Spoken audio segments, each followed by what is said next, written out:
Well, one of the most important things is identifying what children love to do. And there's a great 6th century scholar from Spain, Qadi Abu Bakr, who said that one of the things that God has done is He has put natural inclinations into people because we live in a complementary world. And you need people to do different things. And he said if you let children explore those things that they're naturally inclined to do, they will excel in those areas. And this is why some people are not good in math. And other people are not good in literature. It doesn't mean that you don't want them to study math at all. But it's a very difficult thing for them to do. And if you make them feel as if you're a failure if you don't get geometry, if you don't get algebra, then it's a really harmful thing to do to a young person. And letting them flourish, the word that Aristotle uses in the Ethics for happiness is eudaimonia, which in Greek means flourishing. That happiness is when human beings are doing things that their souls can flourish in, that they feel joyful doing. And we're living in a society that is increasingly becoming unhappy. There's a lot of people on Prozac. There's a lot of anxiolytic drugs that are being used. And increasingly younger and younger people are using these drugs. And what's going on in a society that's creating so many miserable people? Because I've lived in West Africa in one of the poorest countries. It's actually considered about the 4th poorest country in the world.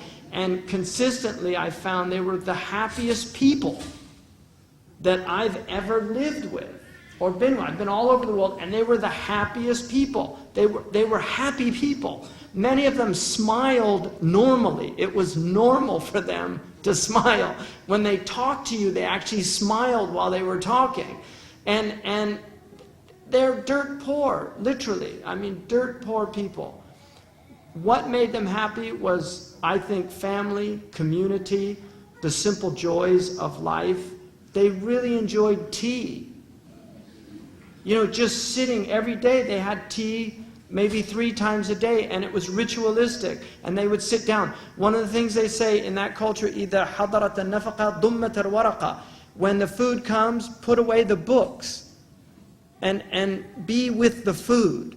And so the idea of being present, we tend to forget. We've got people, look at them out there, reading books and eating on the phone, talking. Everybody's doing, this whole idea of multitasking is a type of madness. This idea of juggling multiple things. People need to get back to just doing things well and really with what the Arabs call itqan, doing things well.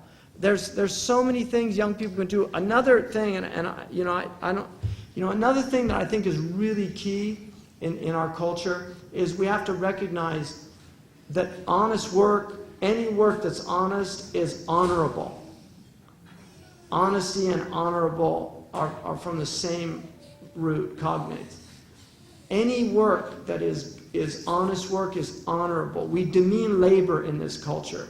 We demean jobs that are not seen as really important jobs. They're very important jobs. We don't have master carpenters anymore. We don't have people that can make really fine things. And if you teach people these skills, they will always have good livelihoods. I have a book binder because I love books. Like, I had this book repaired. I love books. I think I keep this guy in bread and butter. He charges me an arm and a leg for binding a book, but I pay it because I love my books. He's months booked in advance. That was a pun. Yeah. But my point is, this guy, he's up there on it. He's got a couple people that he's. Send your son to become a bookbinder. I'll keep him in business. You don't have to worry about it. But there's people that can learn how to do that well. We don't have repair. People just throw things away now. They used to have. If you go to the Middle East, they've got a guy In every Middle Eastern corner, there's a guy with a store, and it's filled with toasters and all kinds of things, because he sits around fixing them all day. Nothing's fixed anymore. Something breaks down, you throw it away. There's so many things that our young people can learn that are honorable and not demeaning. And they'll be happier doing a job like that than pushing a pencil in some miserable job where they really hate it. And they come home every day. My next door neighbor, literally, she's a school teacher in supposedly one of the best districts in the world. She gave me a rant the other day, because I just said, how you doing? And she's one of those people who's going to tell me how you're doing, because some people won't tell you. I'm fine, thanks.